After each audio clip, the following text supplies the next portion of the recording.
Praise the Lord everyone, God bless you so much. ये 2 से 3 minute है ना, हमारी लाइफ में एक बहुत अच्छे ट्रांसफॉर्मेशन को लेकर आने वाले हैं। ध्यान से सुनना।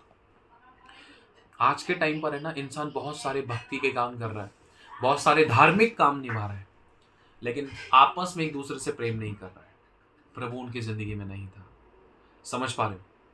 प्रभु का वचन कहता है, शत्रुओं से प्रेम करो, सताने वालों के लिए प्रार्थना करो, जो तुम्हें श्राप देते तुम उनको आशीष दो।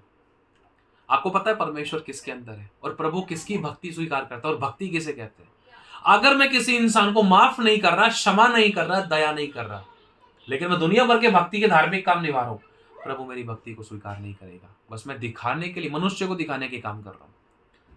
लेकिन प्रभु के वचन में लिखा है, जो तू मन में सोचे वैसा तू है। मैं इस व्यक्ति को माफ नहीं कर पा रहा, तो उसका मतलब मैं कठोर इंसान था और मैं जो बोल रहा हूं तो मैं नहीं चाहता कि मैं प्रभु की तरफ से वो काटूं। अगर मैं परमेश्वर की तरफ क्षमा, दया, माफी मांगने जाऊंगा तो वो मुझे क्षमा दया कैसे देगा, जब मैं सामने वाले व्यक्ति को क्षमा दया माफ नहीं कर रहा हूं।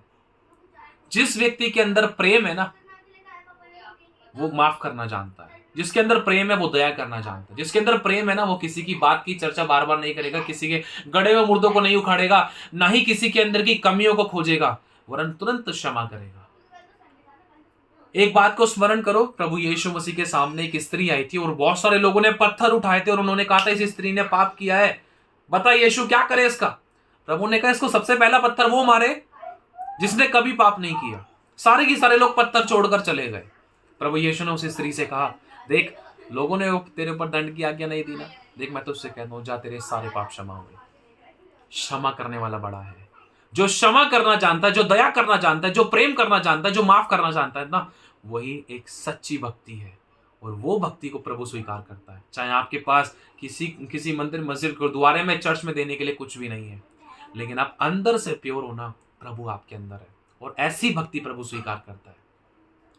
क्योंकि जो दूसरों के अपराधों को ढांप देता है वो प्रेम का खोजी ठहरता है। जो माफ करता है, जो क्षमा करता है, जो दया करता है। कठोर बनना आसान है, विरोध करना आसान है, बेइज्जती करना आसान है, कड़वाहट रखना आसान है, एक दूसरे को ब्लॉक कर देना, एक दूसरे को अपने रास्ते से हटा देना, एक दूसरे की चुगली निंदा करना, दोष लगाना, विरोध दिखाना या पुरानी बातों को लेकर लड़ना झगड़ना आसान है, लेकिन भरी भीड़ में माफ करना आसान नहीं है। माफ हर कोई नहीं कर पाता। माफ वही कर पाता है, दया वही दिखा पाता है, क्षमा वही मांग पाता है जिसके अंदर सच्चा परमेश्वर वास करता है। और ये सच्ची भक्ति है। यह आसान नहीं है। This is not easy task.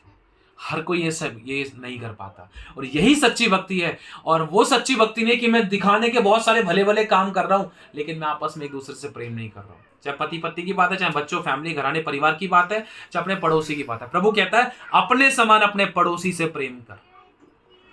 समझ पा रहे? अपने समान अपने पड़ोसी से प्रेम करने के लिए कह रहा है प्रभु। तो प्रभु कहता है जिस मनुष्य को तुम देखते हो, यदि तुम उस मनुष्य से प्रेम नहीं कर रहे हो, चाहे वो तुम्हारा अपना है, चाहे बाहर का है, चाहे रिक्शे वाला है, तो जिस परमेश्वर को तुमने भी देखा ही नहीं है, तो उससे कैसे प्रेम कर सकोगे? दिखाने के काम मत करो। प्रभु कहता है जुबान ही से मत जीतो। तुम एक दूसरे की सहते क्यों नहीं हो? जो चुप लगाकर दुख को सहता है, ये परमेश्वर को भाता है। जो माफ करता है, क्षमा करता है, उसके अंदर प्रभु का प्यार है और वही व्यक्ति परमेश्वर के ग्रहण योग्य है। चाहे उसके पास प्रभु, भगवान, ईश्वर, गुरु या किसी के पास किसी भवन में देने के लिए कुछ है या नहीं है, लेकिन उसका हृदय प्रभु के ग्रहण योग्य है, क्योंकि वो माफ करने में सबसे बड़ा है। God bless you so much. अगर आपने किसी को माफ नहीं किया है, आपकी भक्ति व्यर्थ हो सकती है। अगर आप किसी को क्षमा नहीं कर रहे हो, अगर आप अंदर से कठोर बैठे हो, आपको लग रहा है कि आपके पास बहुत कुछ है, लेकिन रियलिटी में आप अंदर से खोखले थे। आपको लग रहा है कि आपने बहुत भले भले काम किए हैं। प्रभु के वचन में लिखा है थोड़ा सा खमीर पूरे गुंदे हुए आटे को खमीर कर देता है। इसीलिए जो छोटी छोटी बातों में चूक जाता है, सोचता है कि मैंने बहुत बड़े काम कर लिए, लेकिन ये एक मोमेंट, एक अवसर है। क्या पता प्रभु ने हमें ये अवसर दिया है कि हम उस गलती को माने और करेक्शन में आए, फिर से उस प्रेम को प्रकट करें हर एक व्यक्ति के साथ। जो माफी मांगता है उसको माफ करे, जहां हमारी गलती उस विषय में हम झुके। ये परमेश्वर के गुण है। ये सच्ची भक्ति है जो कामों के द्वारा प्रकट होनी चाहिए। दिखावे वाला जीवन मत जीना। दुनियावी सीसीटीवी देख रहे नहीं देख रहे कोई फर्क नहीं पड़ता, लेकिन उसकी आंखें हमेशा देखती है। God bless you so much. Praise the Lord.